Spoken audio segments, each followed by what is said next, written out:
Who knows what's happening? I don't know. I know that this is the birthday. As we record this, it's my birthday eve. I'm about to turn 47 years old, and I'm closer to death than I am to birth. But I don't remember birth. So maybe I won't remember death. I think that's the best way to look at it. I don't remember birth. I don't remember being 1 or 2 or 4 or 5. I mean, you can tell. Someone could say to me, hey, did you go to this place when you were 4? I might go, I might remember that place, but I don't remember most of that. So maybe I'll remember the last 5 years of death. Like, Frank, do you remember anything that's happening right now? Right now? Yes. In my past? No, right now. Right now, yes. Good. Bobby, then you're not going to die. In my theory, you're not going to die for 5 years. So that makes me happy. That's a good birthday gift to me. Dan, you're not dying, right? I don't think so. Good. And Bobby's been convulsing, but I think it's for out of happiness and joy, and he's doing well. And that's all the gifts I need. I saw a quote the other day. I've heard the quote many times. There was on Facebook. It's one of my favorite quotes. It's hurt people, hurt people. That's the quote. I like it because you think about it, it makes me think about things in my past that I've done where I feel like a jerk. People have done things to me, but that's what happens. You hurt people, hurt people. But then I Googled it. I spent an hour trying to find out who said this quote. Rabbis have said it, and they said they were the ones. The evangelists have said it. The guy who played the Spider-Man the last time, or his name, Andrew, whatever, he says he said it. And I was like, holy crap. I realized that quote people. And that made me happy that I have my own quote now. And there it is. Before my birthday, that's going to be on my tombstone. Quote people, or Frank, are you dying? That'll be the two things on my tombstone. Take it, Frank. Thank you, Pat. Welcome to the POS show with co-hosts Pat Oates and Bobby Tamburo. And we have a real special guest today. This guy is so versatile. He is an animator. He's a stand-up comic. He's a musician. And he's an all-around nice guy. Let's please welcome Dan Brown. Hey, everybody, how's it going? He's a magician. The way you described him sounds like how you would describe a kid with special needs. Because you're like, he's a very special guest. Some days he's an astronaut. Some days he's a doctor. Some days he's a construction worker. Right now he's a pony. Well, Danny, defend yourself in 3 words. Defend myself in 3 words. I'm not special. Yeah, he did it. 3 words. That's it. A retard couldn't do that. Take that words. All right. The key was saying anything with 3 words. And right. You did. But Frank, what was he defending? Bobby said your announcing was retarded, not Dan. Yeah, no, I know Dan's not. Oh, my announcing was of a Spectrum-y. Wow. He's a man of many talents. He can rub his belly and chew gum. Also, Pat, you kind of seem like wrapped up in this idea that death happens at like this foreseen time. Yep. Have you thought about this is the Nope. one way you can zig against fate? This is the one way you can control things? Not 5 scene, not 3 scene. It's 4 scene. Death will only... I am too healthy to die early. That's what I'm telling myself. And that's what my kids keep asking me to tell them. No. Like, even if you died early, and you won't, you're way too healthy for that. But that would still be like following this natural cycle. Like, there's this day where you're supposed to die. There is. I'm saying this is one of the few things in life you possess the power to control on your own, man. Yeah, there's one day I'm gonna die. Oh, I'll tap out at one point, Bobby. No, there'll be a time where I'm like 85, 90, and I won't be able to take it anymore, and I'm going out. I'll have an event set up on Eventbrite. We'll sell tickets, and I will do it then. Good. I'll still probably be featuring. No. You can close that show. I want you to follow me killing myself. As a career path, when you're 83 years old, I'll probably still What about me? What am I going to do? I'm in the background? Frank. What? I love you, and I hope you do live forever. But in 40 years, if you're still alive, you ain't making it anywhere. You can headline the fucking show via Zoom, buddy. You can. I'll pay for the holograph. The holograph you're set in. You do it in your living room of whatever nursing home they've got you in, and we'll zoom it in, and people will go nuts. Yikes. Yeah, I believe in you. And Dan, I'm going to need a ride to the show. 40 years. So you're on. Okay. Dan and I are doing a moose lodge on Saturday in Chicopee, Mass, right next to Buttfuck, Mass. Oh, nice. Chicopee. I may need you to visit somebody there, but we'll get into that later. Yeah. Your mom. I don't know. No, I have a guy who sells. Well, I know. I just stuff wanted in my son No, is just no, no. running around quoting the regular show where the guy would just go, "Your mom, muscle man." He would just say that, and I don't know. But he says that, and you can see the joke coming nonstop. But it's just like, you know who else does that? We're like, all right, man. You know, and he still pauses, he still waits, he lets the time go, and then a minute later goes, "Your mom." Like, yeah, you go. There you go. God, he has a great sense of humor. And then I usually I like ruin that he it by that knows, for them you going, know, and he "Guess you know who I divorced?" And they're like, "Dude, don't do this." And I'm like, "Your mom." So the tides have turned. So Dan, how are you? I'm doing okay, I guess. Just trying to keep busy with hiking, so I get sunshine coming into my eyes and What exercise. kind of hiking are you doing? I found the Leatherman's Cave the other day. What is the Leatherman's Cave? Okay, so back in like the 1860s, there was this guy who would dress all in leather. Like, I guess he was some kind of trapper, and he had like a leather shirt and leather pants, and he spoke in monosyllabic grunts and growls. And like at one point, like the police arrested him and took him to an insane asylum to see if he was crazy. But it turns out he was just French. And then that's the kind of the same thing. Yeah, they had to let him go because he wasn't crazy. But he would make the rounds through Connecticut and into New York, and then he would hide in a cave like when he wasn't traveling around from town to town. And yeah, he's like all in leather, and he was basically like because he didn't want to live amongst the people. He was antisocial. He was like the Vince Neil of 1860.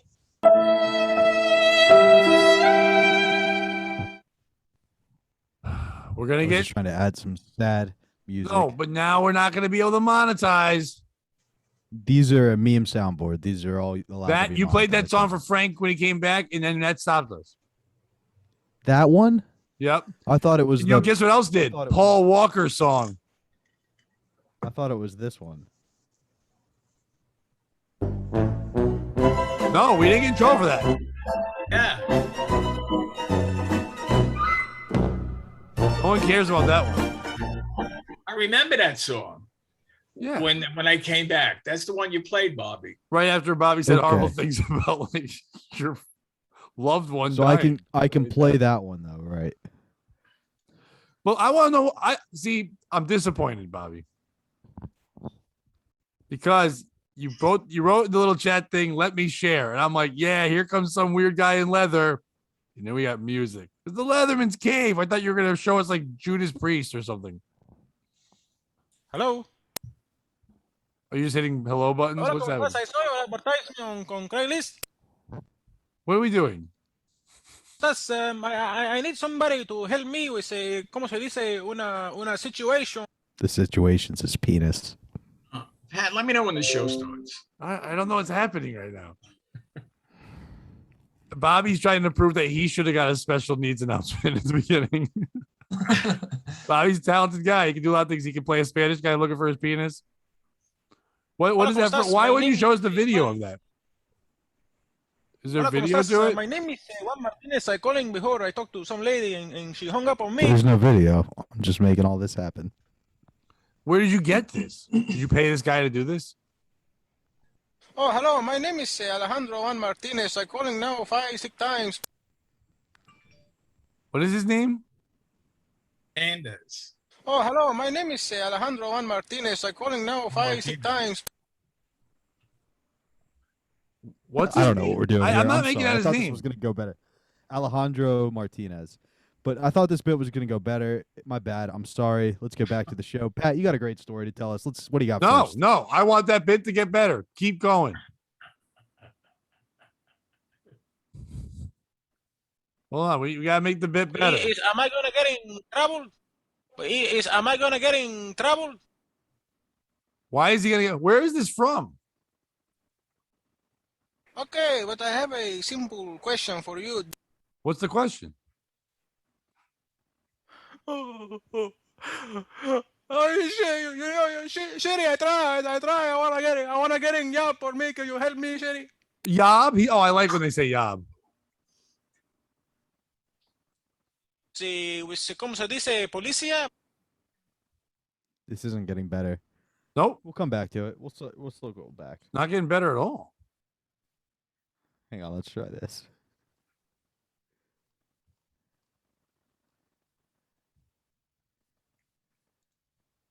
I want you to give me one box of fortune cookie so I can take it home and I can open it and find something good for me.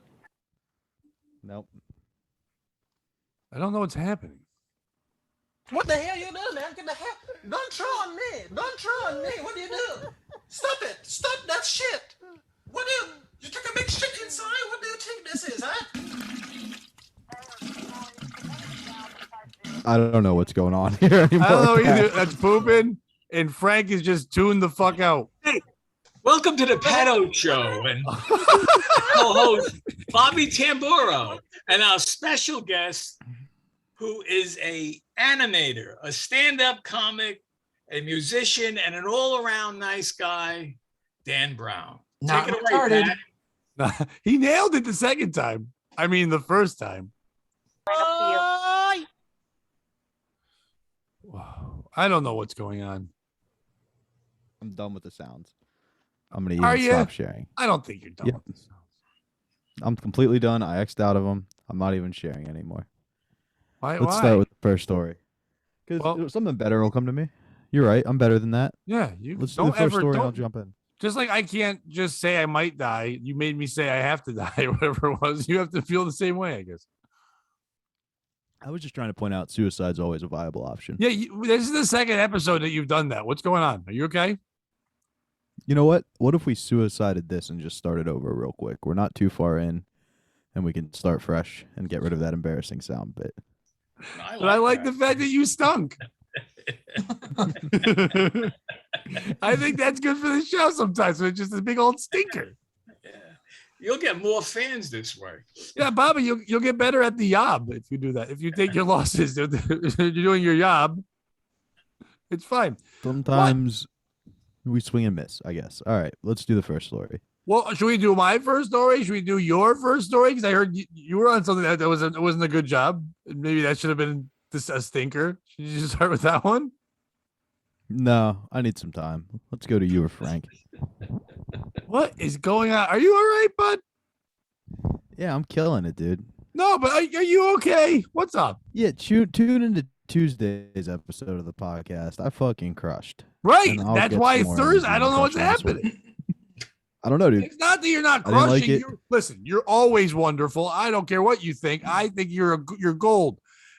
But you seem like every time something happens, you're like, let's start over or let's have a suicide talk. There's a lot It there. does feel like we should start over at this point. There was just 10 minutes of me playing Mexican and then Asian sound. It was like voices. 2 It didn't go minutes. anywhere. All right. What do you think, Dan? Whatever you guys want to do. Dan, if I killed myself and you had to step into the role of co-host, because that's the inevitable path here, would you try to do it like me and be the silly voice to Pat Straight Guy, or how would you step into the role? Wait, did you say that you killing yourself was inevitable? Because that's not No, good. no. He did That's say not. that. That's not what I meant by No, that. he Hey, was look, this saying is why I that you played this filling video. in for Bobby Join us would on be the Patreon inevitable. for the full experience. He just told you that if you fake his suicide by murdering him, you get his spot. But let's say Okay. that happened. Let's not worry about how we get there or the inevitability of it. Let's focus on you, Dan. How would you step into the role? Frank, you're still going to be announcer. Don't worry, buddy. Do you think you'd have as hard of a time with Dan as you would with me? We'll come to you next. Give you a little time to think about it. I know your brain's not as fast as Dan's. Real quick, can I ask a question?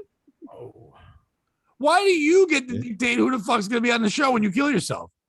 We've talked about it behind the scenes. No, but to let you know, I think there's always, to make people work better, you have to advance. I think Frank would move into your spot and Dan would come in the announcement. Okay, so a week after that, and Dan finally makes the position he's supposed to move Because into. Frank dies a week Tired of later. Frank is, Yes. No, because Frank's a shitty co-host. Frank's a good co-host. Frank knew to Don't do the act announcement again when you bombed. Yeah, don't act like I would be a shitty co-host. I don't Don't know why. act I like- don't think that. I think you're both lovely. I'm and talking I think about Dan's lovely. that's Bobby's opinion, which he's entitled to that opinion. But I really was offended by that. Yeah, what? I That was is just rude. joking, Frank. I was just joking. You would absolutely crush it, but we both know Pat couldn't handle your stardom as a co-host. First of all, we He's all put know that Frank's the co-host stardom everyone in a hates in a is corner. me. It's my No, show. it's me. Everyone That's hates not what you just. That's not what you tell me in the messages you send me. When I you do- like the one you just sent, and you were like, "That Mexican bit bombed. You should kill yourself so Dan could be the co-host." First of Don't all, act like we people don't can talk tell about when I'm these things typing behind the because I scenes. stare up. So They saw I you was- stare up. So I found the Leatherman's cave the other day. What's the Leatherman's cave, Dan? What is That's right. that? Is it French? No, Dan. Dan, Yeah, answer the question. When you take my spot, are you gonna be? I don't want to take your spot. I'm happy with Dan's you. gonna do a just the way podcast you called are. "Live from the Leatherman's Cave." It's gonna be huge. You know what? The Leatherman had a pretty nice cave. It was very spacious. He had like some rocks. There's like a little fire pit area. It was he had a nice little setup going on there out in the woods of Watertown, Connecticut. Yeah, but it's weird that it's there. I don't even think of woods. Where is it?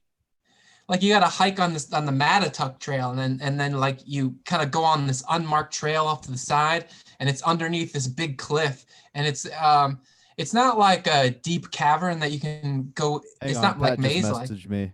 He said, "Speaking of big cliffs, why don't you jump off one after this?" What the episode so fuck are Dan you can be doing? gonna take my spot?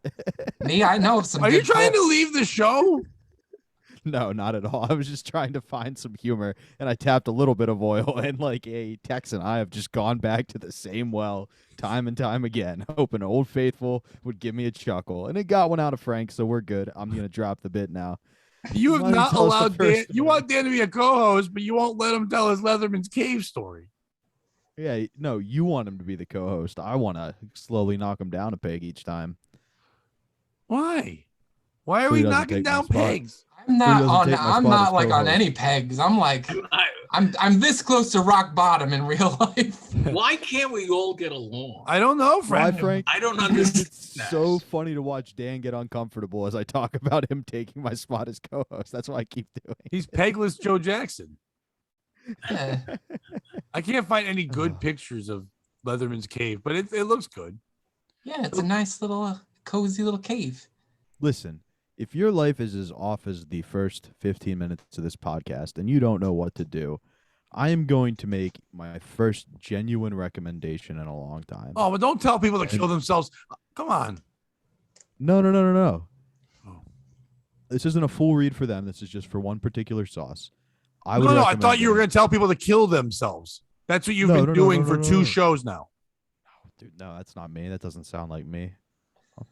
Last Okay. show I tried to say for my birthday on Facebook, I'm doing, taking money to help out suicide prevention. And that made you lead into wanting to kill yourself. And it's been 2 days now. I mean, that money should be funneled right to Bobby. I'm good. That's literally what I asked for at the end of the episode. I was like, instead of donating to that, just subscribe to our Patreon. That's why I Thank laughed, because Frank he wasn't on that one. You literally said, just send it to us. Oh. Ooh. All right, so do your thing. What are you doing with the sauce?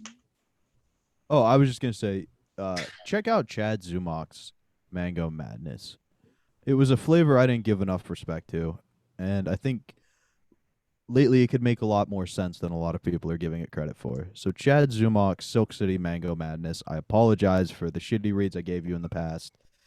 It's a good sauce. Give it a try. Where's that coming from? You usually don't like him. Yeah, I'm done burning bridges. I'm trying to make friends. Isn't he on the show called Burning Bridge? Oh, that's a different show. Not anymore.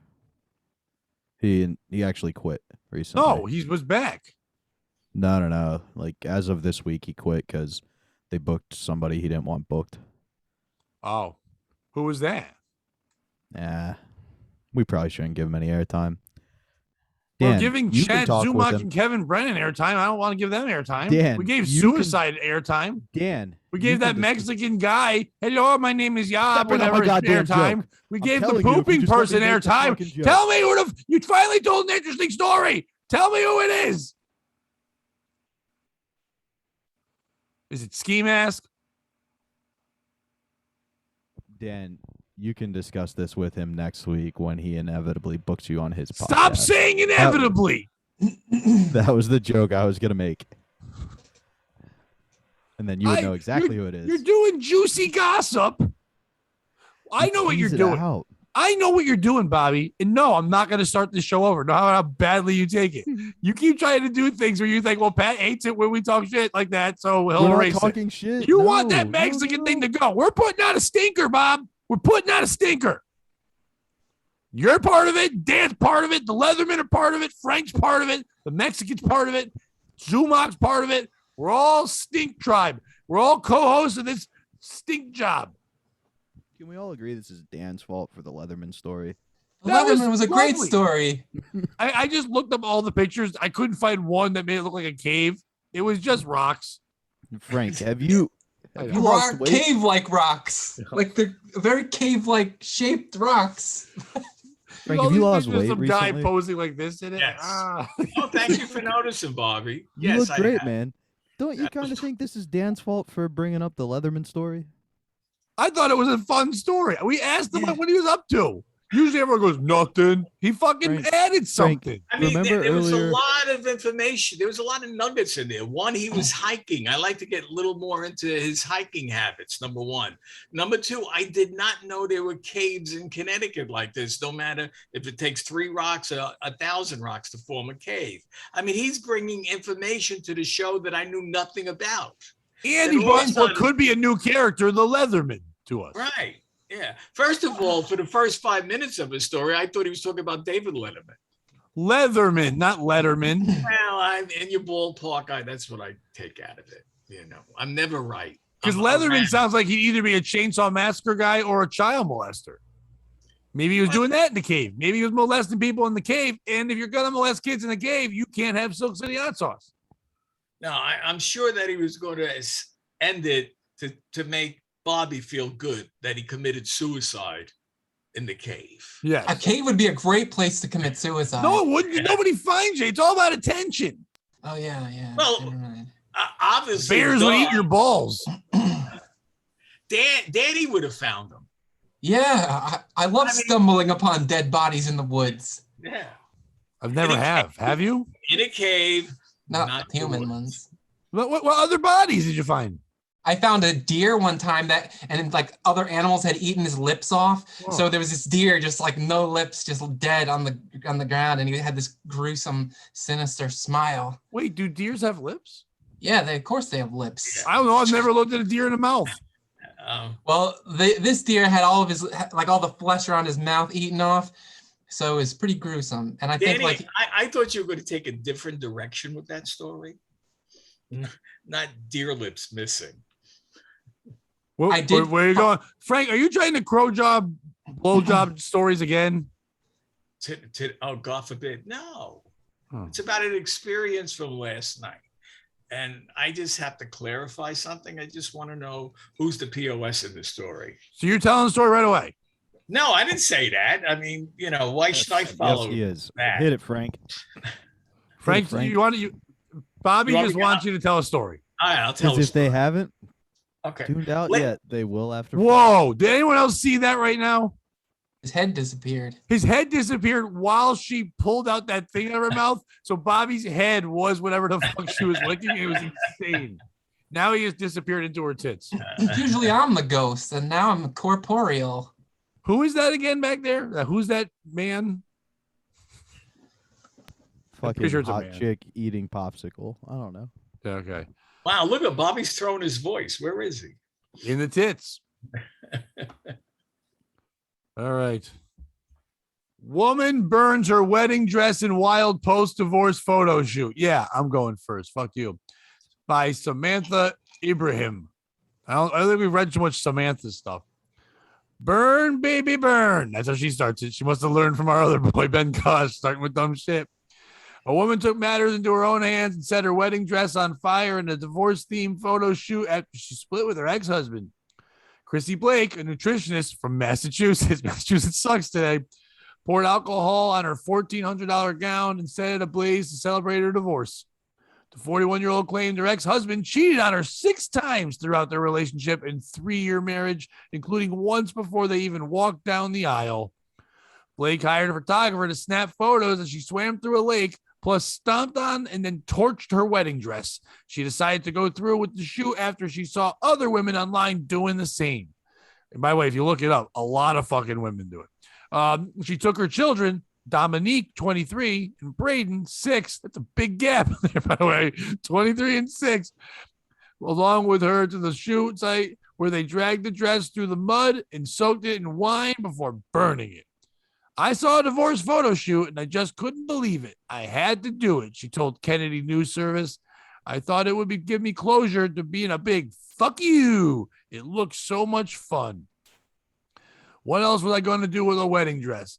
I don't believe in selling them once they've been worn. My daughter wasn't going to want it, said Blake. So it was so satisfying. We absolutely destroyed that thing. We ripped it, we got it in the water, and we burned it. Blake said that she discovered that her ex had flings, I don't know why it's in quotes, with other women that ultimately led to them going to couples therapy before the September 2020 breakup. When she found out about the 6th woman, she'd had enough and decided to leave. Doing something like this brings closure in its release, but it doesn't mean you're being vindictive or vicious, she said. It brings closure to the pain and freedom. I don't want it in my closet looking at me when I open it, remind me of my mistake. That mistake, it seems, came up fairly early in their dating history. I received some messages from an ex about 5 months into that relationship. I didn't believe it, and I didn't think he was that person. I just didn't believe anything that anybody was saying, Blake explained to Kennedy News Service. Unfortunately, things apparently heated up from there. And 1 year into the marriage, they were to counseling, but she said it didn't take. And it goes on and on about this bitch being mad. I just felt devastated. I married this man and started a family with him, Blake said. I'm not on to hold grudges. It was hard, but it was a blessing. Who's the piece of shit in this story? Is it this woman for making a big old, everybody pay attention to me, I got divorced and I'm burning some shit? By the way, wait, why can't I share this picture? What? That's weird. I was going to show the bitch. Is it this woman that's putting on this whole fucking shindig? Look at me burn my stuff. Dragging her kids into it, making them be part of this and light it on fire and take pictures. Is it Kennedy News Service? I don't know what that is, but why are they covering this? Why is Kennedy News Service's biggest news is some lady burns her fucking dress because she got cheated on 6 times? Is it the guy? Should you cheat on your wife 6 times? One right before the wedding, do all those kind of things. Is it the kids for being involved in it? Like the little kid, Braden, he doesn't know, but the older one, Dominique's 23 years old. Maybe you're like, hey, mom, grow the fuck up a little bit. Don't do this. Is it other women for doing this and putting it on there saying, I'm burning my dress? Okay, in this case, all we heard about is how terrible he was. I'm sure she's not a great person either. In any kind of relationship, it takes 2 to be pieces of shit. So why is it we don't hear about her crap? He had to keep leaving all the time to go fuck other people. I know the old saying is men cheat because they're horny. Women cheat because they've been hurt or some shit. Fuck you. That's not what it is. Men also get hurt. We get way more hurt. Maybe he can't go burn his tuxedo because we have to rent them. He doesn't get any closure in that shit at all. And by the way, $1,400 isn't that expensive for a wedding dress. They usually spend a lot more. Sounds pretty cheap. Who's the piece of shit in the story? Frank, you go first. All right. First of all, the first thing that got me was the wine. You got to repurpose that wine. You drink that wine. You don't use it to burn a dress. I'm sure it was shitty wine. Well, it's to somebody's taste. Somebody could have enjoyed it. And the biggest thing, I think she's the piece of shit. I mean, how could you stand in there? I mean, all these years with this guy, if he's fucking around and you know about it and you accept it. So based on that, I mean, I really think she's the piece of shit. Oh, you know what? I want to add one person, and I forgot to do this. Near the end here, the first time she found out about the cheating was from an ex of hers. Fuck that guy. You know what I mean? Like, I get it, but like, was it her ex or was it his ex reaching out, because that's the way I read it. Okay, It sounded maybe I'm like- wrong. I should look at it. I took it as the other way.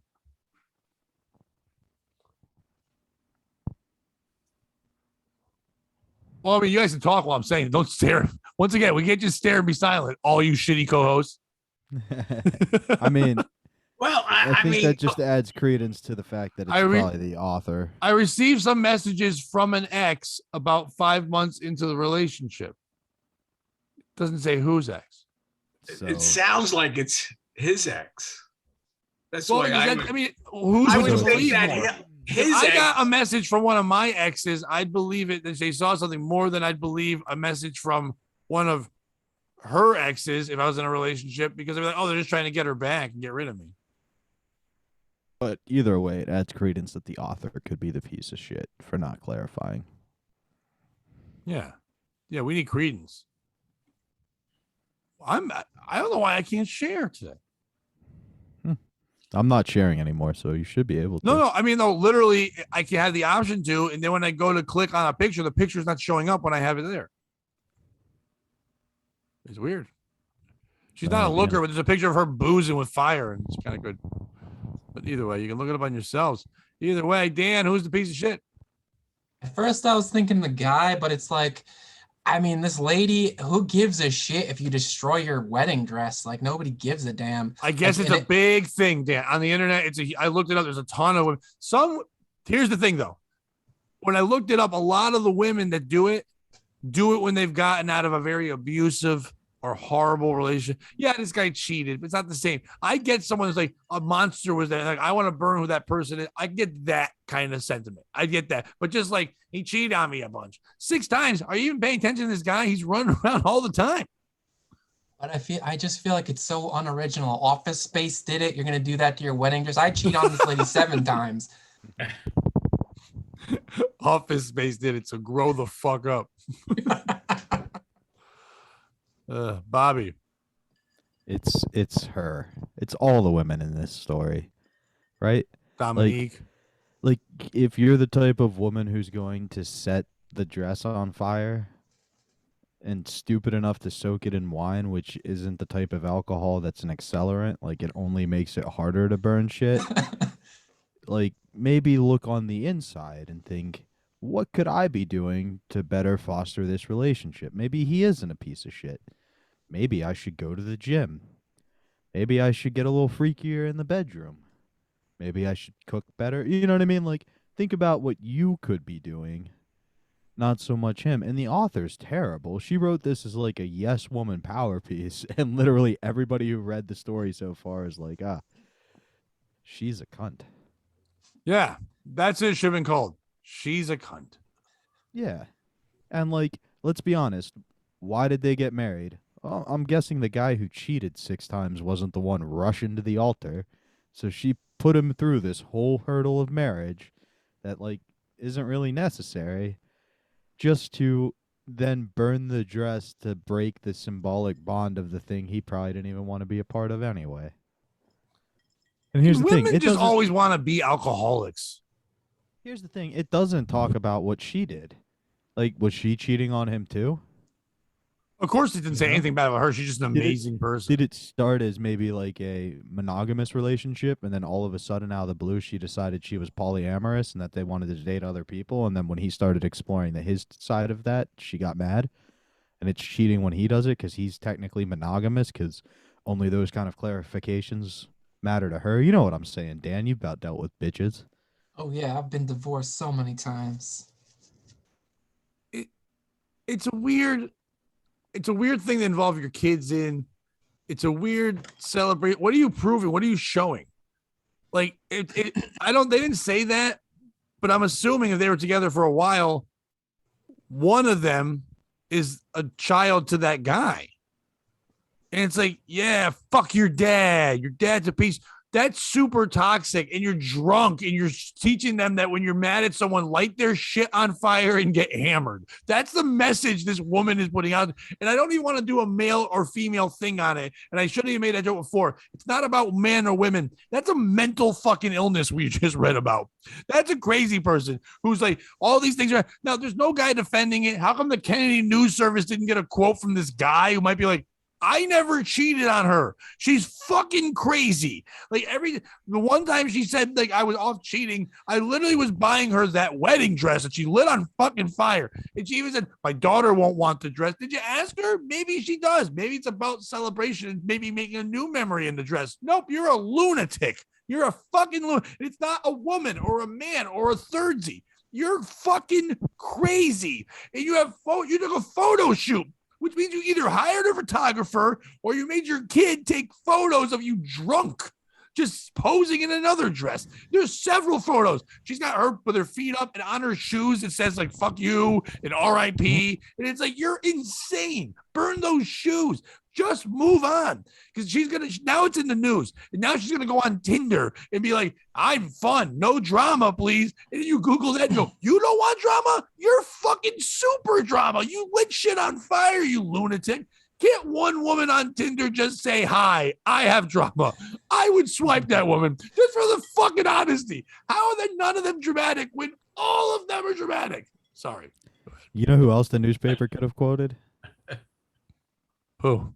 Her therapist, who said something along the lines of, I just thought it would bring closure to the relationship if she symbolically destroyed the bonds of the chains that were holding her back, like the abacus around her neck.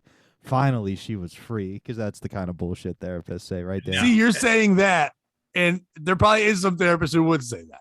Yeah. But I think when you get to that level, you've already left therapy because you just don't get me. And then she leaves therapy, but she's now getting that from like an astrologer. She's paying someone to like sit there for an hour on the phone and read her horoscope to let her know what things are going to happen. And she was told there'd be a burning sensation in her life sometime soon. She's like, that took that ass. Let me light some shit on fire.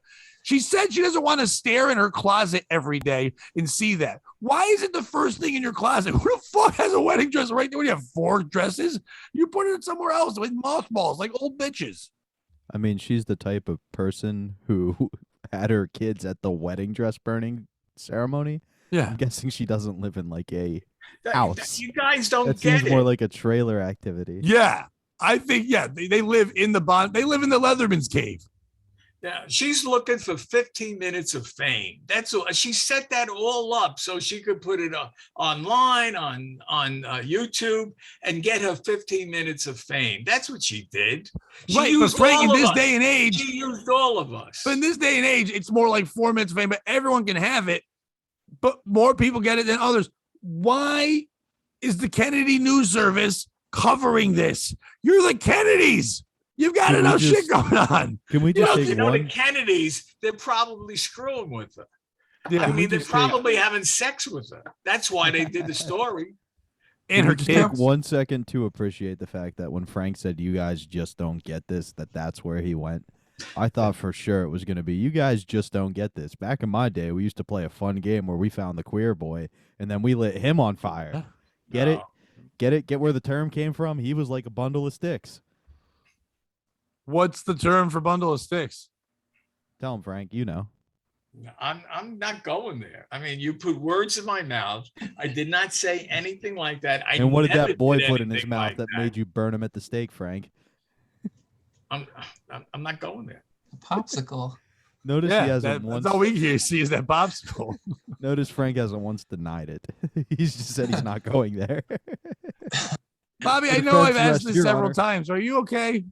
Yeah, I'm great, dude. Because you're I'm being killing that it. kid. We were all just having fun, just talking about a mentally ill woman. And you're like, hey, Frank, say fag. I didn't say that. Whoa, Jesus Christ, where did that come from? You've done nothing but like say good things about Chad Zumach and good things about suicide. Are you okay? Yeah, I'm great, dude. You want a hug? No, I'm killing it, man. What would be wrong with my hug? Nothing. Just too much of a good thing could be a good thing. You could hug me, and then I could burn my sweatshirt afterwards. And say Hey, you didn't join me deserve on this. Patreon for the full experience. Yeah, but where's the Patreon? No one knows. Patreon.com/Pat Oates. No, it's I not. put that in there. But it's not that. Come to our Patreon. But it's not that. What is it? It's POS Yeah, Podcast. tell him. You're a subscriber. Tell him. It's POS Podcast. It's not Pat Oates because it's not my podcast. It's our podcast. My bad. I was just trying to get people to the Patreon. Right. But the podcast, they won't find it there because it's not Pat Oates anymore. So what is it? POS Podcast. They would go to patreon.com/POS podcast. Because I am trying harder in this relationship than you are. You're off cheating. And now I got to burn this goddamn Patreon to the fucking ground. Me and my kids. One's older than me. By the way, if you name your kid Dominique, she's going to be a whore. We had a kid in 4th grade. I may have told this before, so I apologize, but I don't think Frank will remember, and I definitely don't think Dan's heard it. But we had a girl in 4th grade, and like, you know how teachers are like on the first day of school, what's your name? What do you want to be called? And so like I'd be Robert, and they'd be like, what do you want to be called? Bobby. There was this girl, her name was Autumn. And they were like, what do you want to be called? Destiny. And so she just went as Destiny all year because she thought the teacher meant what would be like your ideal name. I like that. So she went with a stripper name for a whole year. I think that's fantastic. Yeah, that's the way you should identify as shit. We dated. She sat on my lap. No big deal. She sat in your lap? Yeah, in 4th grade. That was a big deal. That's what I'm saying. That's huge. Yeah, man. Were you? No, I was the man back then. That may have been when I peaked. No, I meant were you huge? Did you have a boner is what I meant. 4th grade, you can't really enjoy a lap sitting. Oh, you can. I mean, the feeling of it would be great. Just like the thought of like, wow, this is awesome, but I wouldn't. I don't know if my 4th grade lap could handle people. Not really, but she was bony. It was all good. She probably ended up being a stripper. I remember at her party, like the party giveaway was just candy cigarettes. And you're like, oh boy, this is white trash. Yeah, I remember thinking that in 4th grade. Like, I got to dump this chick before I catch something. I didn't even know what that meant. We sell those at my work. The candy What do you cigarettes. sell? Wait, okay, good. I thought you sold trailer trash women. Yeah, we sell that. It's right next to the hell cigarettes. Yeah, dude. And a woman, I saw a woman grab them and she goes, I remember these. And I would trade them with my grandmother's cigarettes. And then I would get to steal her cigarettes and she would try to light these on fire. That's what I heard a woman say in an aisle. And I'm like, how dumb was your grandma? That's hilarious. Yeah, but what a shit grandma. She's lighting candy on fire. That was before they had a diagnosis like Alzheimer's. Yeah, that was just like grandma's drunk. Ooh, I got another sparker. All right, Frank. Yes. Tell us a tale. I'll tell you a tale. This happened over the last couple of days. Yesterday was my 48th anniversary with Nancy. Happy anniversary. Which I find hard to believe because you're kind of like the gay Forrest Gump. Like, you've lived throughout history, you've come across all these women, and you've just treated them respectfully like a gentleman. And walked away. This woman is special, and she got treated great. The first wife, he treated like that lady in the other story. That's right. Our first wife was burning dresses like crazy. Frank changed his ways when he met the love of his life, his soulmate, the wonderful Nancy. That's when Frank changed his ways. Before that, Frank was a womanizing. If you wanted to watch a movie about some kind of poon hound, that was Frank. I'm just saying, if I was going to pick a beard, going with a woman literally named Nancy. Frank's not gay. We're just not going down the Frank is gay avenue. Frank is fuck more pussies than you could ever book on a goddamn Compound Media show. You understand that? Frank was fucking women when women couldn't tell you no. Back in the day. That's like playing in the steroid era. There's a huge asterisk by his name. I didn't say it was good. I just said it was there. I just want to say one thing before I start my story. So wait. I was so relieved, Pat, when you showed the picture of the woman. I was very concerned. Okay, you saw her finally? Yes. Oh, yeah. I couldn't see if you guys could see it. That's making me nuts. Oh, yeah, we could see it. Yeah. So wait, Frank isn't gay, but what you're saying is back in the day, he and Cosby were like McGuire and Sosa putting up numbers. No. Frank did, first of all, someone's gonna break the record. Who's it gonna be? Bobby, you missed a golden opportunity. Right there, you just said Frank didn't need pills like Cosby. He would just tell them one of his stories and they'd fall asleep. And I would bore them to death, and they would say, all right, anything else? Anything else? What do Now you it's want? time for Frank to play Penis Pinata with this lady. Here you go. And You that being sure said, you had enough? Frank, tell your story. The difference is Okay. Frank got arrested several times, but when he was put on the stand and had to explain his side of the story, the jury fell asleep and it was a mistrial. They're like, who the fuck's Penny Marshall? Why is he talking about her? Wait, he dressed up as an Arabian prince? I thought he said he raped a prince. Arabian prince. Go ahead, Arabian prince. Thank you. So anyway, so getting back, a couple of months ago, they announced that Jeff Daniels was coming back to Kill a Mockingbird for a year. So I went on. I got this. I guess it was from American Express. Buy the tickets early. So I go on that site and I check out October 13th, our anniversary, but that's when the show was starting a few days before that, so I could buy tickets. I go and buy two tickets, the first row center for $175 a ticket. Okay, so it's approaching time to go to thinking about going to New York City, how we're going to get there, all that stuff. And then I said, I wonder what these tickets are selling for on StubHub. So I go on StubHub and they're selling them for $2,500 a ticket. Whoa. In the orchestra in the first couple of rows. So I have a sit down with Nancy. I said, Nancy, 48 years, it's wonderful. I could net us, I believe, $5,000 if we sell these tickets. And we could go any place you want to go. She says, any place? I said, yes, name it. She said the Schubert Theater to see Jeff Daniels and To Kill a Mockingbird. Nice. I said, well, but the $5,000. Plus, we're going to save money on limos going down there. Plus, we're going to save money on that restaurant, which is going to cost $400. We could have around $6,000. We could do something with it. And she says, yes, I want to go see To Kill a Mockingbird. So we went to see To Kill a Mockingbird. And I was out $6,000. That's all I knew. You were not out $6,000. Yes, I could have had $6,000. I mean, it's so easy. I've been doing this for years, selling tickets in the secondary market. In fact, I sold a ticket today. I bought one ticket for Chelsea Handler at the Beacon Saturday night because Sam was still with us. And I figured, well, it's a night I'll go out on a Saturday night. Well, Sam is no longer with us. I didn't feel like going in by myself. So I went online yesterday when I found out it was sold out.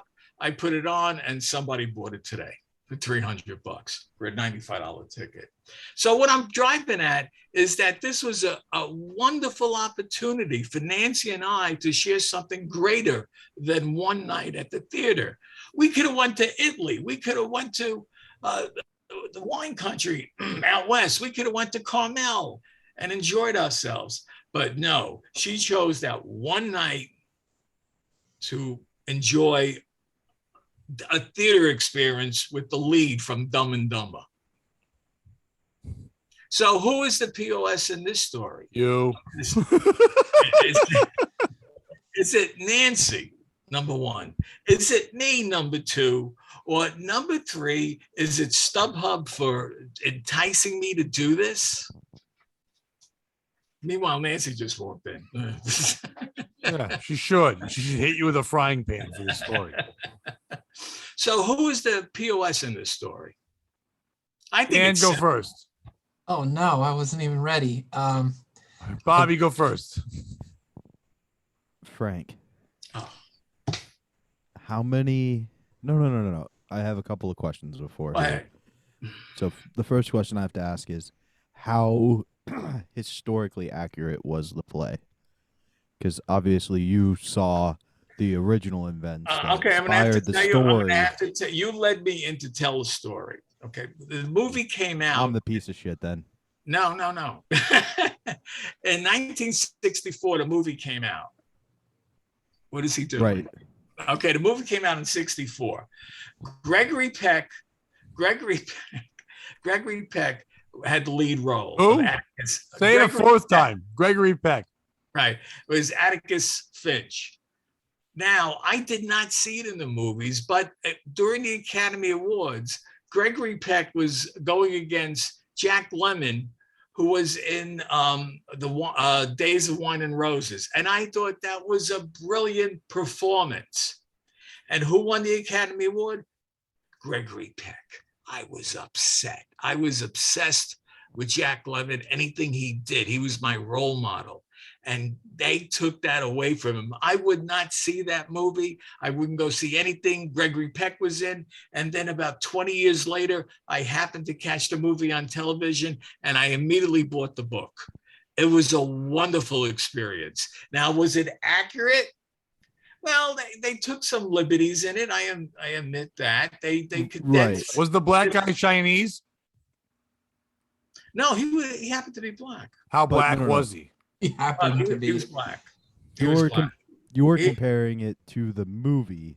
I'm saying when you grew up with Lee's father, who was a lawyer, who inspired the Atticus Finch character. Yeah. How true to life did it play? It was a you being old joke, Frank. Well, I know. But listen, I'll tell you something you probably don't know. But the kid that's her friend that comes to visit the aunt in Alabama, it was Truman Capote. Oh, wow. That's a true story. Truman Capote visited her, and that's all based on facts. That whole story was based on facts. So here's the thing, Frank. What? You aren't the piece of shit yet. It's still up in the air. How much more do I have to do to become the piece of shit in this story? Maybe you gotta let Bobby talk. It's really about the next couple of days. Because honestly, let's be real with each other. You're not taking it with you when you go. The time you have left, if with anything with Sam, should teach you that it's about the memories you have left with the ones you love, right? And this is, like you said, you could have made $6,000, but you asked Nancy, and her choice was she would want to spend this night with you seeing this play.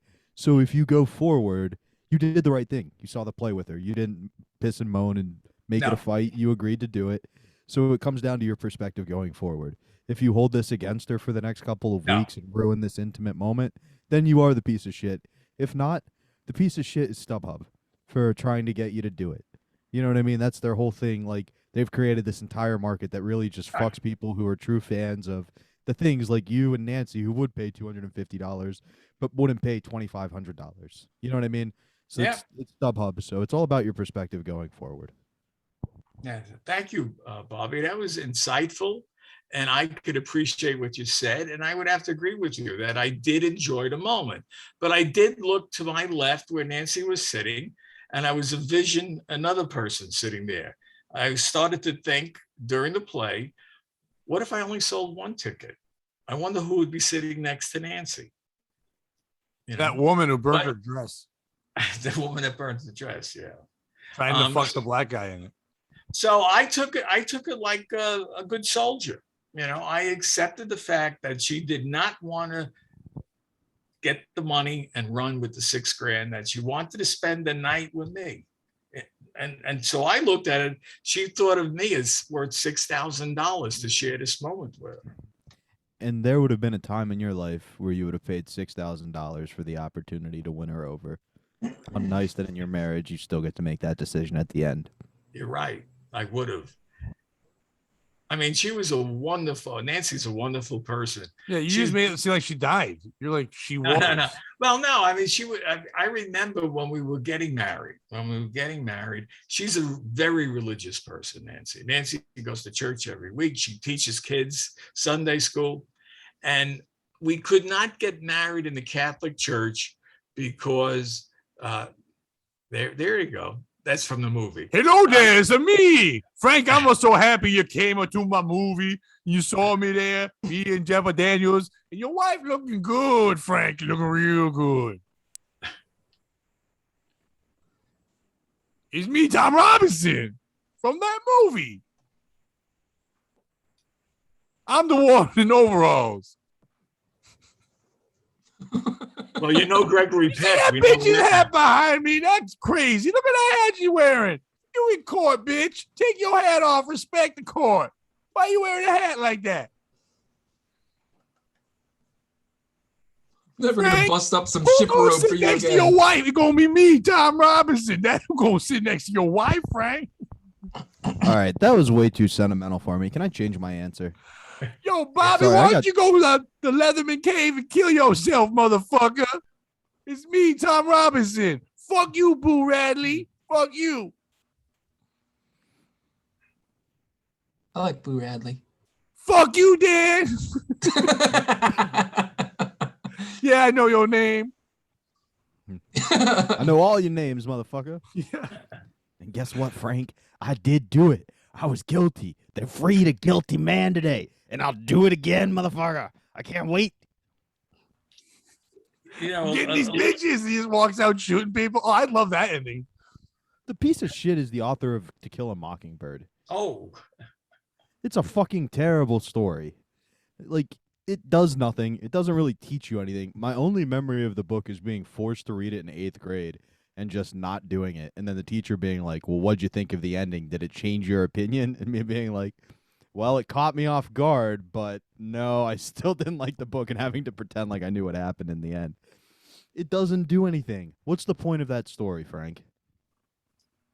well, I think the point is that you fight for what you think is right, and you win some battles and you lose some battles.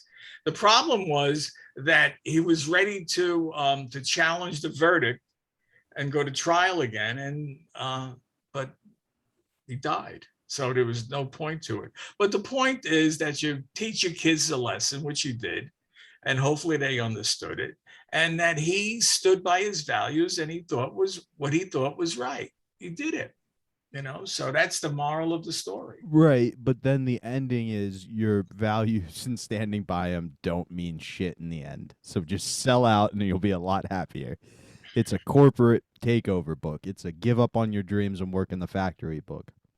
Right, Dan? You tell him. You're an artist. You're a dreamer. We all heard that crazy introduction Frank gave you. I feel like I second the idea that the author of this book was the piece of shit, because I used to be a substitute teacher and I had to read that book in front of a classroom full of middle school kids. And that book made me say the N-word like 10 times in front of kids. You didn't have to say it. What? I had to read it. I had to read it to them. You pause at that part. And you go to the next word. No, I mean, you You should were have reading the substituted. N-word to get. How old were they? I don't know, like middle school, so like sixth or seventh grade. So that would be like 13. Were they black? Some of them were. Did you make eye contact when you did that? No. Only I the would ones have, you every pointed time I at. said it, I'd stare into one of their souls and just say it. I would have never said the word. I would have substituted with something like nocturnal. Whoa. That sounded worse. Christ. These are all Yeah. good points that work very well in hindsight. Like No, the it could've damage has worse. been done. It could have been worse. Isn't hindsight that the name of that muscle that black people have that white people don't? It's my hindsight muscle. So, Dan, who's the piece of shit in this story? It The could've been writer? worse, Dan. I think either the writer or possibly Frank, because he was like, his wife really wanted to see this, and he was like gonna just shit all over her dreams because of this vendetta that he had back in the 60s, because Gregory Peck took a Oscar from Jack Lemmon. Like when he was telling that story. When he was telling that story about how he was looking at his wife and like, who would be sitting next to me? I thought he was going to say Jack Lemmon. Like, Frank, you're the piece of shit. Oh, what else? And not even all that other stuff. Stop fucking trying to spin shit and turn it into more. The first thing, you didn't lose any money. That wasn't your money. Yes, you could have sold things. It was not a thing to lose. Okay. You could have been gained, but you never lost anything. But what you gained was one more awesome memory with the love of your life. You got to go there. I saw the pictures. Those wonderful, you eating dinner together, you going in a time and age where the two of you really, and not even making jokes aside, a lot of people your age didn't live through the shit that we just went through a year and a half. The fact that you can go back to the place you love, New York, and have dinner again and sit right up front and enjoy it. You know you loved it. You know you had fun. And yeah, would it be nice? I guess you could go somewhere else. You named all these places that you two old fucks wouldn't be allowed to travel to anyway without 14 passports at this point. You couldn't go anywhere. But the simple fact that you, Frank, could go with the love of your life and have the two things you love the most happen. Be with the person you love and watch a play about making black people suffer. Those are the things you love. So you got to have that all together. So how dare you bash all that shit? You're the piece of shit. Nancy doesn't deserve the crap she deals with. And I hope she gets to watch other play. I hope next year you guys go watch Roots together. And I hope that Jim Carrey stars in that one. So it's wonderful. Before we put Frank on the cross. No, it's a noose. The cross was Jesus. Did you get some, Frank? What are we doing? What are we doing? Don't do that. I have memories. I have great memories. Memories? Then Bobby, you don't understand. You're not seeing the video behind you. When you ask Frank that he just watched that woman sucking on a lollipop, I can't. It's gross. I haven't broken eye contact with her the whole time. Dan. Like Dan reading the N-word to kids? Why didn't you assign roles in the book? Or assign the word to each black kid? So when you get to it, they just say. And just been like, all right, who wants to be this part? And then anybody who raised their hand, you write up and send to the principal's office and go, we got to watch these fuckers.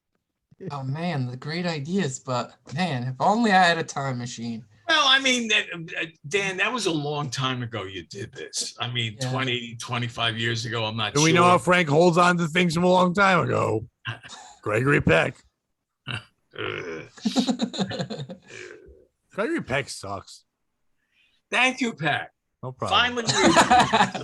Finally, we agree on something.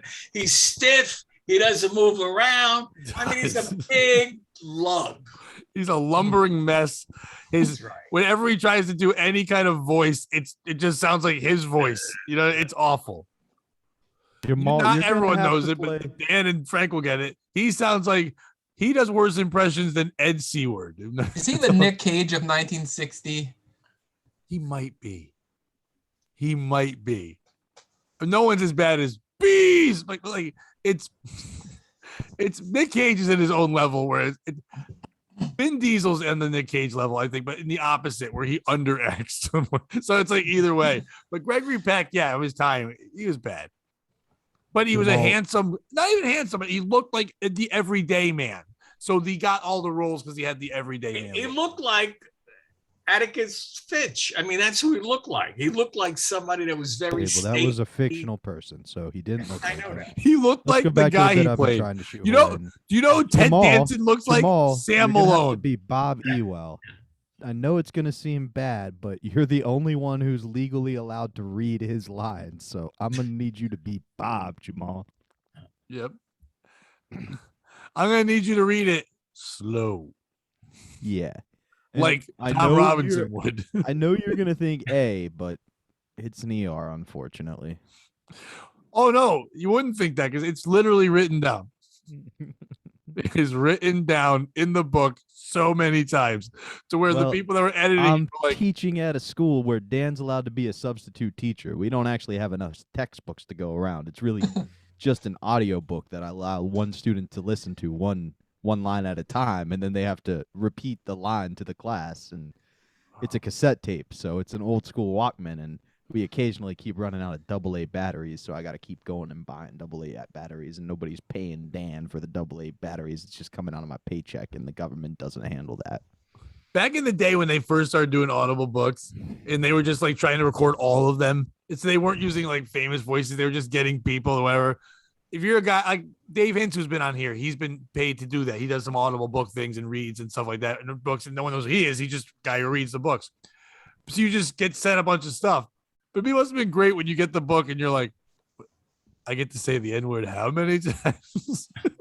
It must have been wonderful.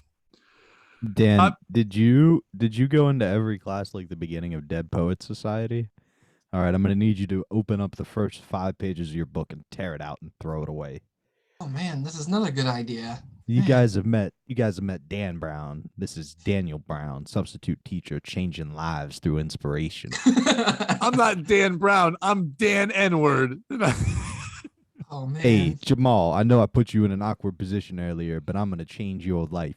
Stand on your desk. Say, "Oh, Captain, my Captain." Say, I'm the captain now. Be Haitian while you do it. Hi, it's me, the principal of the school Dan's been teaching at. Daniel, I've understood that you really haven't taught your kids anything. You just kind of quote inspirational TikTok videos at them. What do you have to say for yourself? Well, ma'am, you give a man a fish. You teach a man to fish. You feed him for life, you dumb cunt. That's right. Daniel Brown calls bitches cunts. I'm a bit of a pimp on the side, too. What do you have to say for yourself? Well, I'm going to quote one word from the book we read. That really doesn't even apply to the race of this situation. That's just entirely offensive. Shut up, Trick. If I call everyone the N-word, then there is no N-word. Dan, we also got a call about your ex-wife. Apparently she burned your dress. That wasn't my ex-wife. That was my bottom bitch. She didn't recognize the place. I hope she burned the dress. Man, I could have been so much cooler. No wonder they slashed my tires. Frank, but in the No, play, they did slashed they your say the tires 'cause N-word? you read the book. I'm sorry. Did they say the N-word at the play? Yeah. Like a lot? Yeah. Were there younger people there? They're like, what the fuck? There's a lot of young people in the audience. Were they 20, gasping? 30. No, I mean, you couldn't tell because everybody had a mask on. Even Oh, the you had to wear a actors? mask there. Even the You had people to wear a acting? mask there. You had to, not only that, you had to show proof that you were vaccinated. And they didn't just go, okay, go ahead. And they looked at it. They checked your name out with your ID and everything. I mean, it took forever to get in there. Did the actors wear masks? No. That would have been historically inaccurate. Yeah, if you're wearing a mask, you can't say the N-word. Yeah. Well, you can, but you're not really going to hear it. It's not going to have the same effect. Tom Robinson wore a mask, and that's because they aren't allowed to use makeup anymore. That'd be great if that was the problem. He has blackface on. They're like, we don't care about that. Where's his mask? Bobby, you have a story. Yeah, so fan favorite, and all right. Okay. It starts with this. I was asked to do the Michael Gavin Ali show. Why I chose to do it are like I felt an obligation to because I committed to it before everything changed, and I'm a man of my word. But if anybody doesn't know Michael Gavin Ali, just picture Rain Man, but instead of blackjack, he's really good at pornography. I've been on his show. I had a good time. Okay, well, Pat's a unicorn because he's the rare exception. And so I decided that I wasn't going to do a straight interview with him because I didn't think it did any favors twofold. One, like, I would imagine people who watch his show probably are familiar and watch our show. So it's a huge crossover. You know what I mean? Like, there isn't a lot to be gained there. And B, I didn't think I could necessarily give him a straight interview worthy of getting a lot of views. You know what I mean, Frank? Like, you have a lot of great stories to tell. I know I bust your balls a lot, but you do, at the end of the day, have a lot of incredible stories. And Dan, you're a great guest. You can talk about anything. You somehow find yourself in the most awkward positions every time in life, and it's great. And Pat, you're a seasoned comedian. You know what you're doing. I'm sure you gave him a great interview, even if you had to carry him at points, right? Yes, that is true. I was great. So I decided I was going to do a bit. I have no doubt you were great, Frank. Or Pat, you're great every episode of this. Why would that be any different? You have to carry Frank half the time. It's probably a similar experience.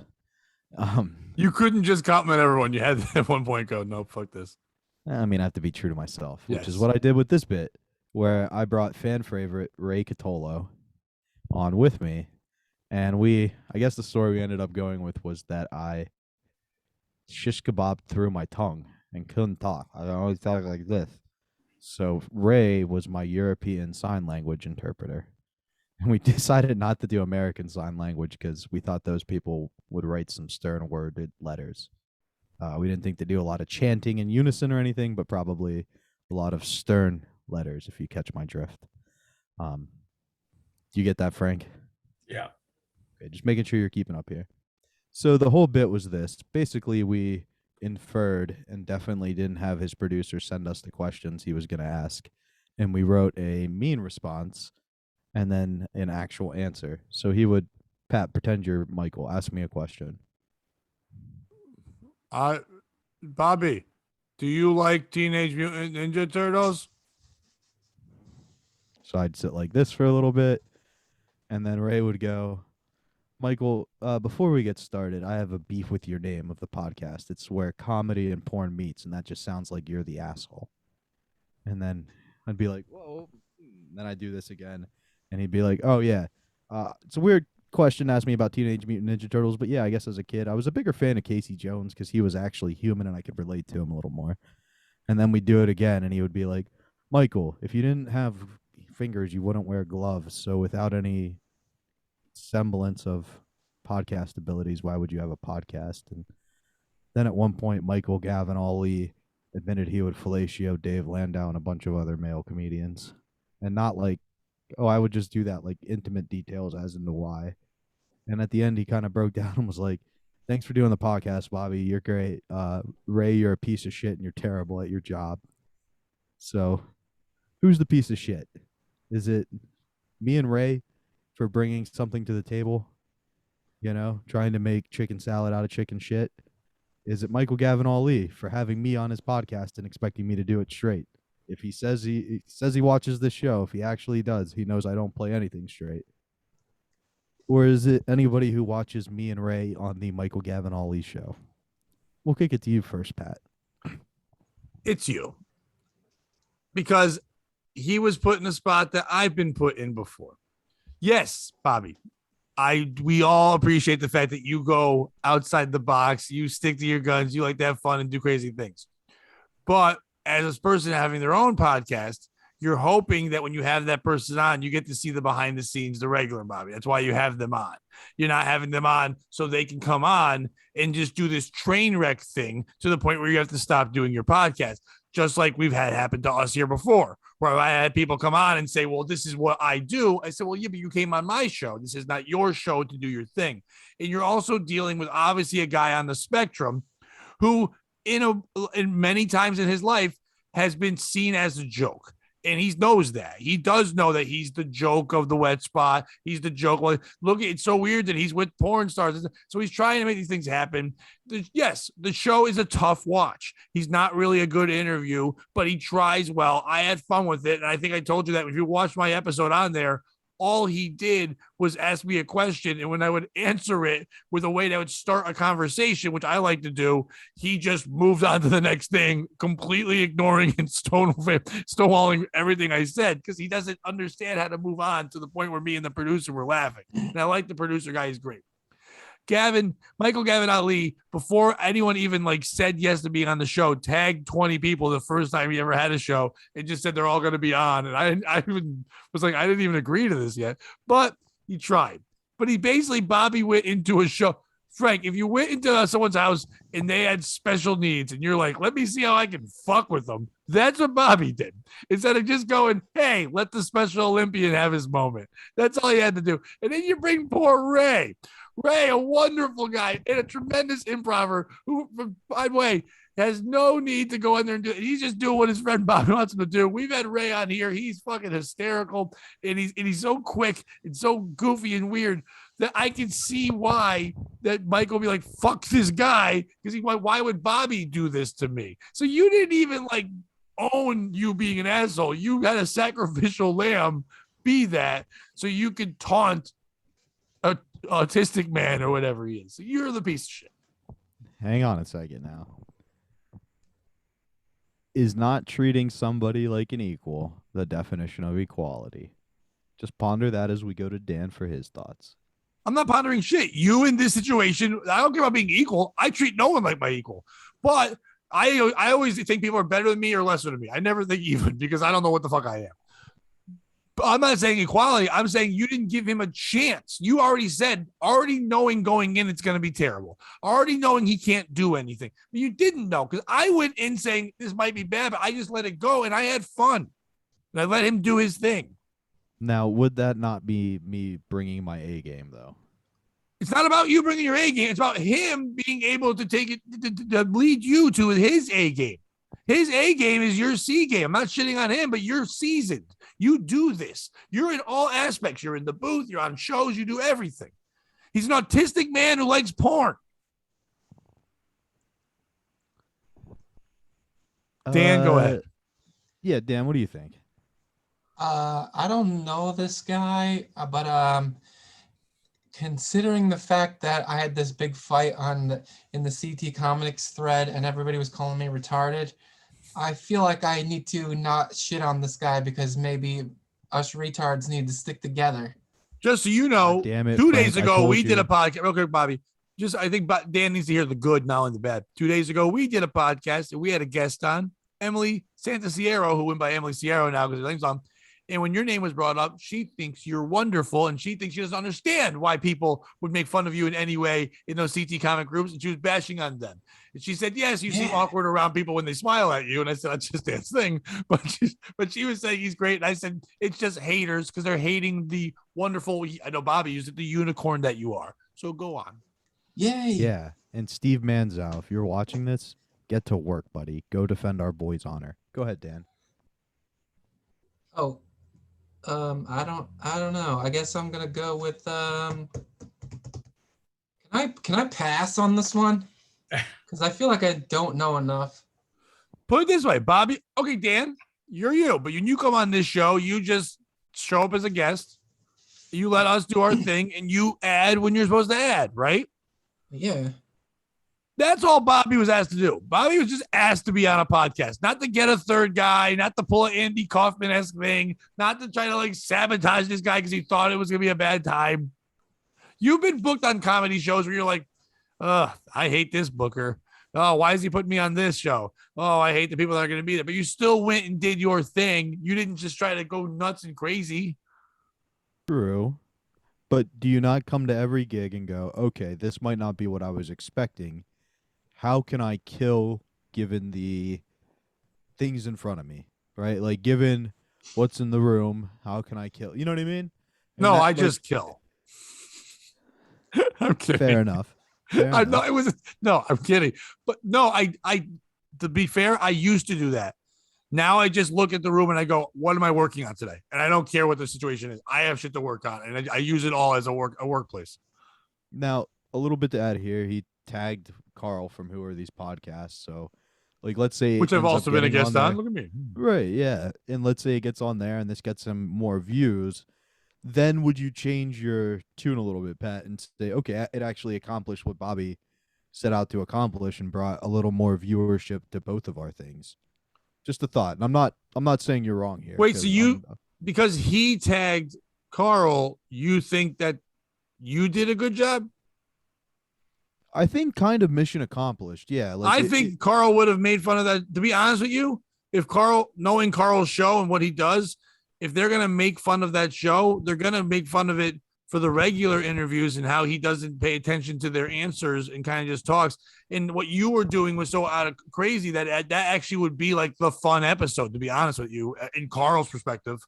And it wouldn't be the one you make fun of. Because that's what I wanted you to kinda say. made It was the fun episode. It was great. It was unique. It's what people are going to watch. They're not, because his fan base doesn't know what that is. They don't know Dan, go fun. ahead. Who's they? Go ahead, Dan. The people that listen to the show. Could probably name them. Go ahead, Dan. They don't listen to us. I guess, I don't know, people. Dan, you don't have to do this. Me, Dan. Frank, go ahead. I mean, this obviously is my wheelhouse, what Bobby was trying to accomplish. So I have to give him a pass because he's at the beginning of the learning curve on how to be a professional prankster. Let's be honest. But he was being all he was supposed to go on there. Frank. Wait. No, Well, let me say- no. The two of you know. Neither of you ever promote this fucking show. He had an opportunity to be on another show with dopey listeners that would have come to us instead of that shit. He should have just pushed our show, and instead he went on there and Andy caught you two with, I'm a crazy prankster. No, just promote us. Go ahead. If I could finish. Nope. Bobby, You just chose the wrong material, but you went with it. You lived with that material. I would have never done what you did, but you did it, and I hope you learned. He didn't do it. He made another person be the sacrificial lamb. Right. Yeah, that's why the third person is the piece of shit in this story. Well, Ray's a great guy. The guy he Ray's talked the into Frank doing of the that. story, and he's the piece of shit. Yeah, Ray's Frank. Ray's you. Ray's you, Frank, and he's the piece of shit. Yeah, because Bobby is Alan, and you're Ray. He called him up and said, "Do this thing for me." You just called yourself a piece of shit. That's tremendous. You know what, Bobby? You win just for that. Boy, I'm glad I didn't kill myself halfway through this podcast. Things did get better.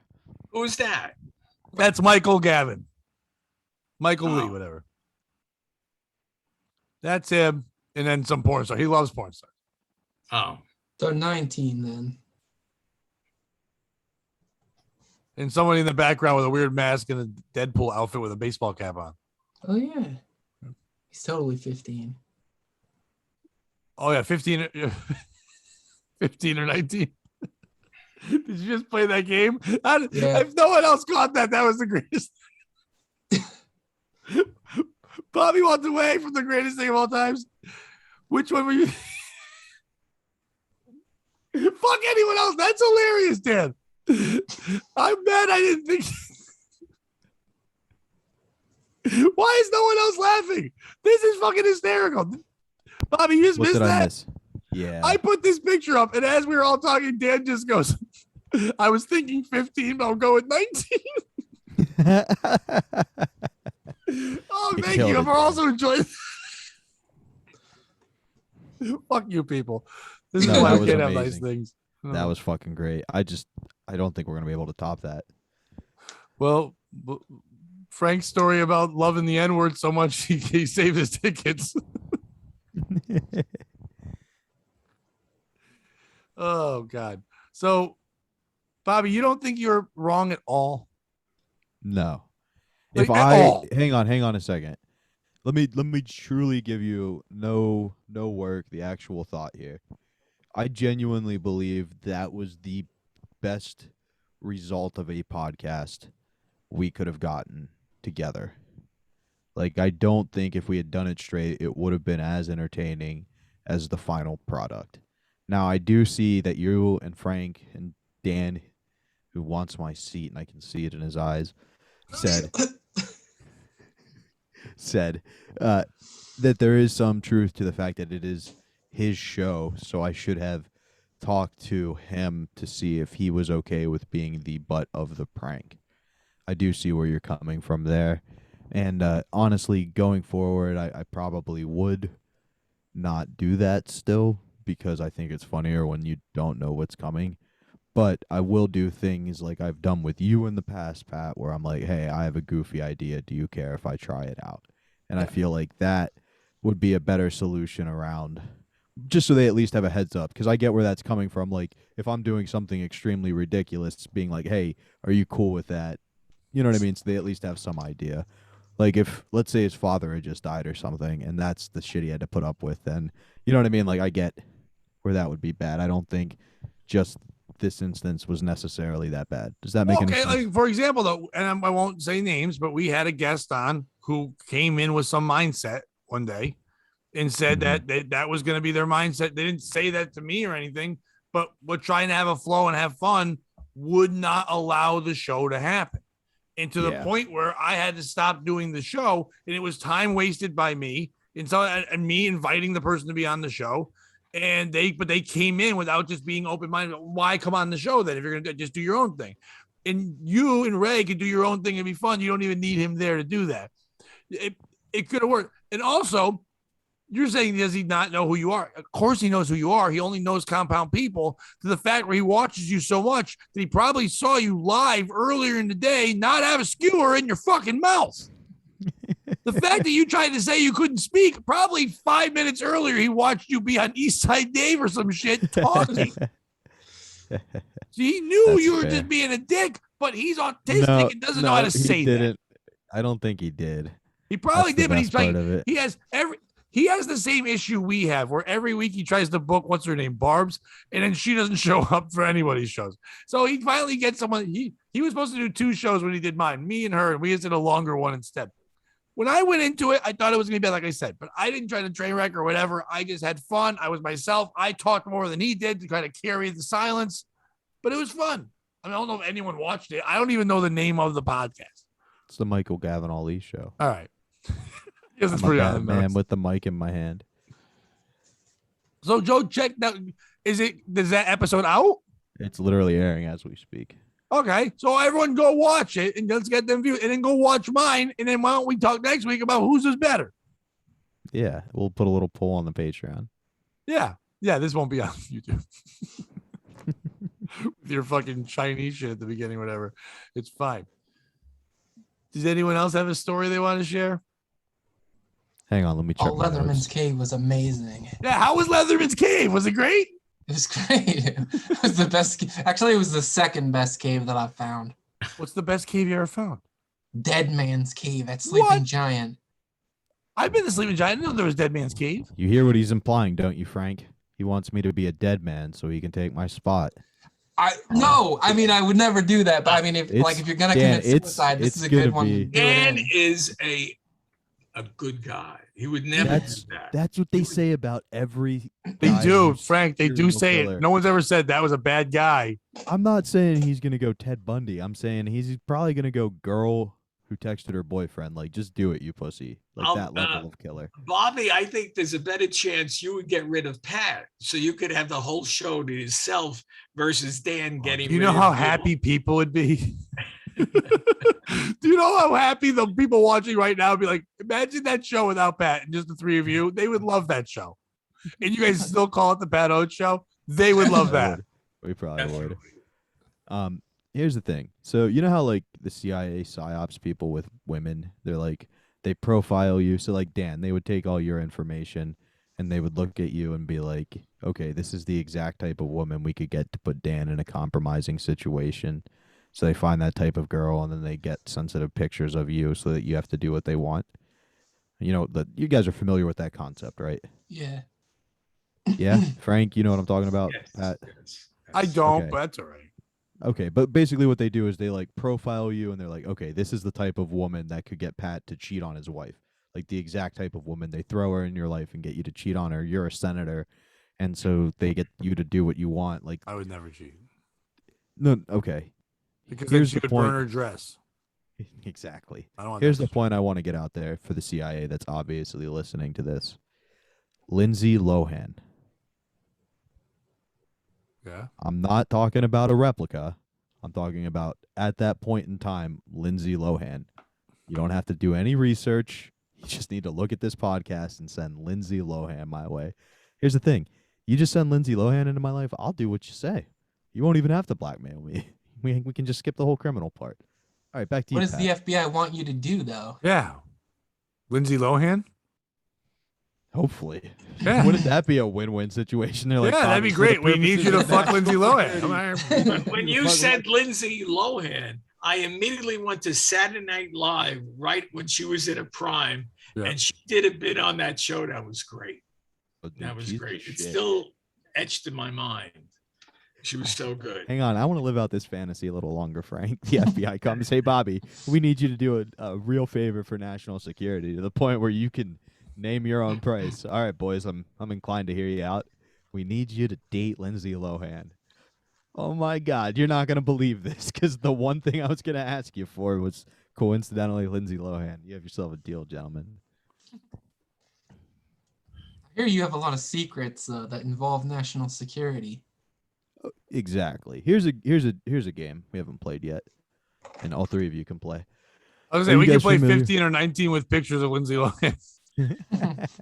Watch me nail that like Frank did 3 weeks ago with all the TikTok stars, which was fucking weird. All right, here's the deal. You guys know who Tekashi 6ix9ine is? Frank, I'm assuming you do because for some reason you're ironically aware of pop culture. I know who he is. I figured you did, Pat, because you would be him if he didn't have all the tattoos. Kinda. Can you pull up a picture for me, buddy? Oh, I was So- pulling up Lindsay Lohan. Okay, but I mean, I'm not going to stop you there. You can continue to do that.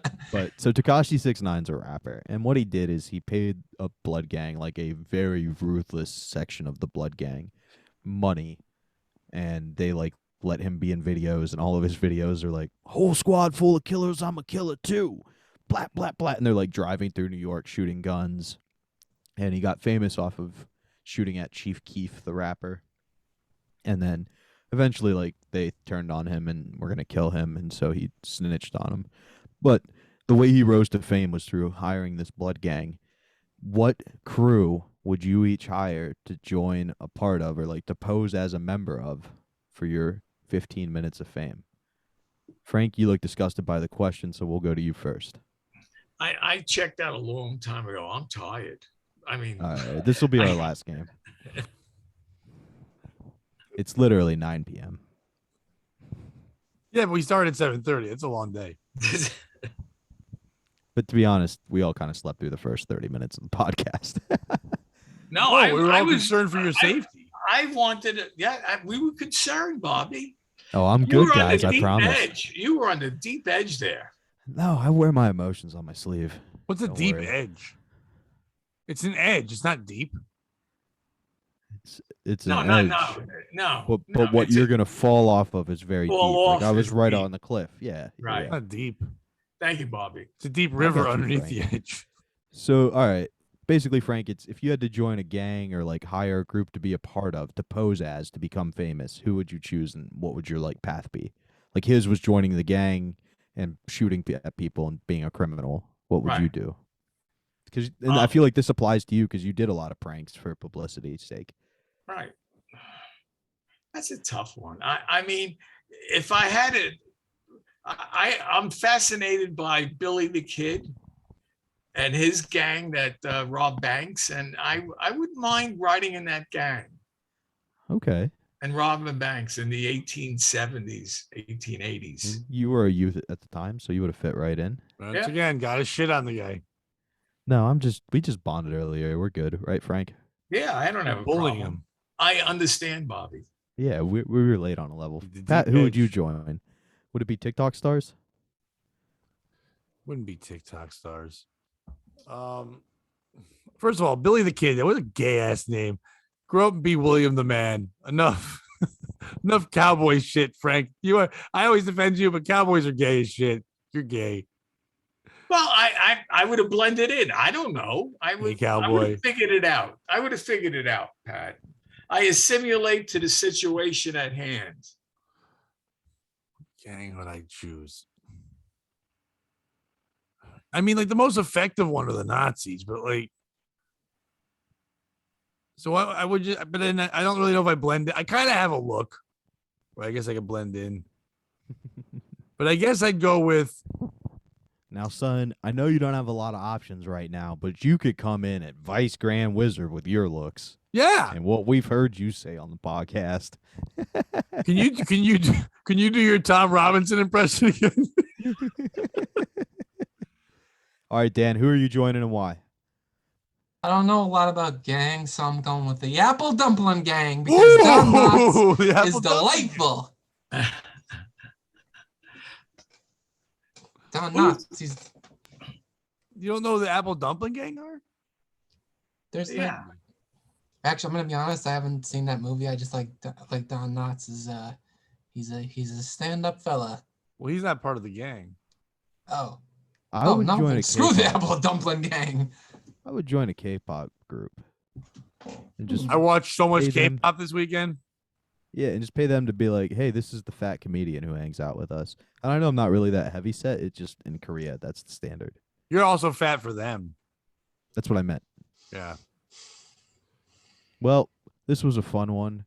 If you want to join a fun gang, head over to silkcityhotsauce.com and use the promo code POS to save 15% on all their fun flavors. They've hit us with new ones.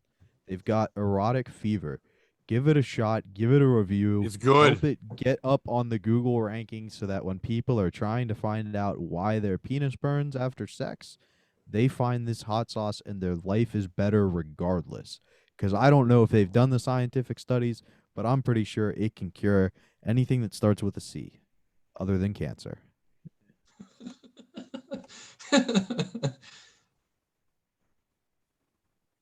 You're not gonna tell them to go to other things, like. Well, this is a new sauce. So in all seriousness, if you go and can leave them a 5-star review on that one, it'll really help when people Google hot sauces. Like if that's one of the first ones that come up, it's a new thing. That's how we jump on the Google engine for them. There are lots of other great flavors there. They're the classics. I know I've shit on them in the past, but I'm a big fan now.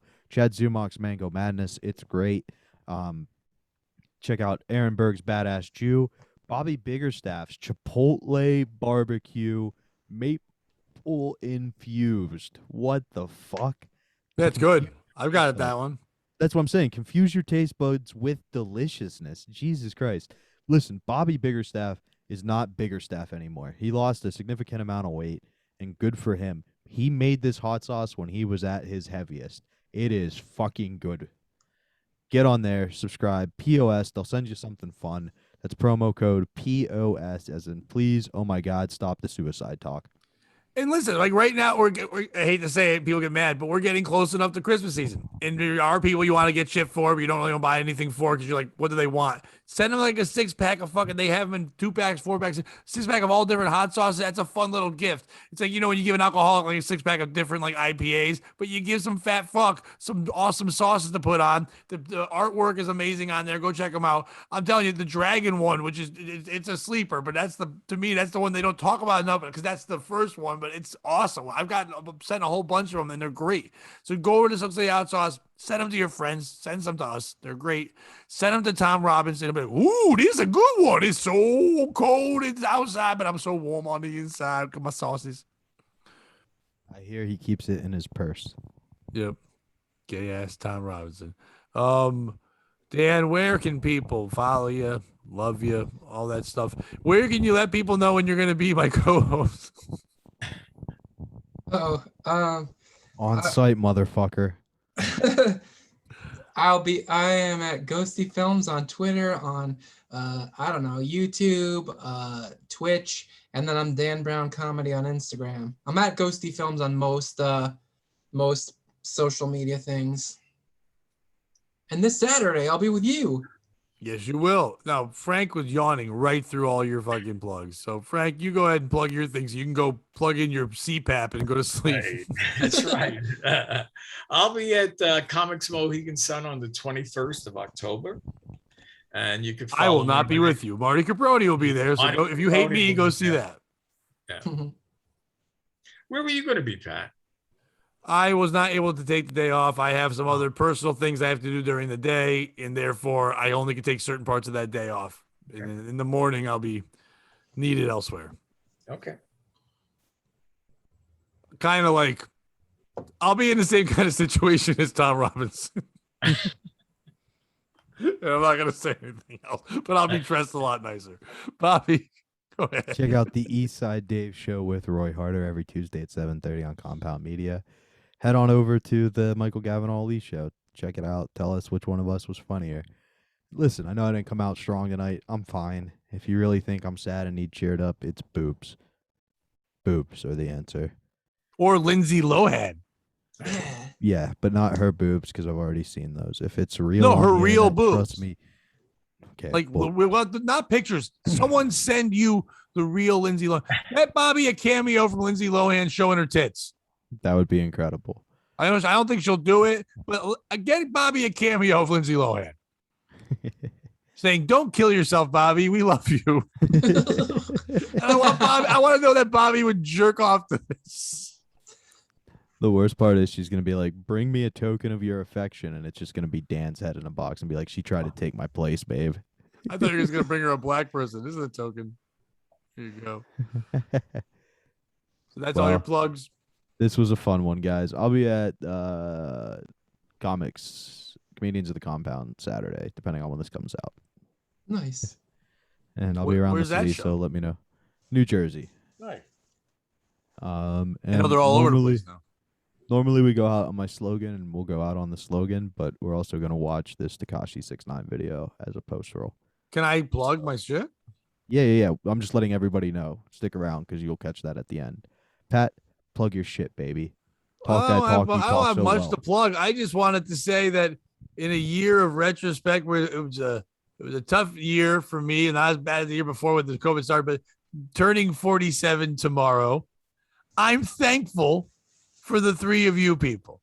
Yay. Dan is a good friend. Frank and Bobby are both amazing. The fact this is most of my social life now. No, let me do my thing. And Dan, good. Frank, I think he's coming for our spot. Go ahead.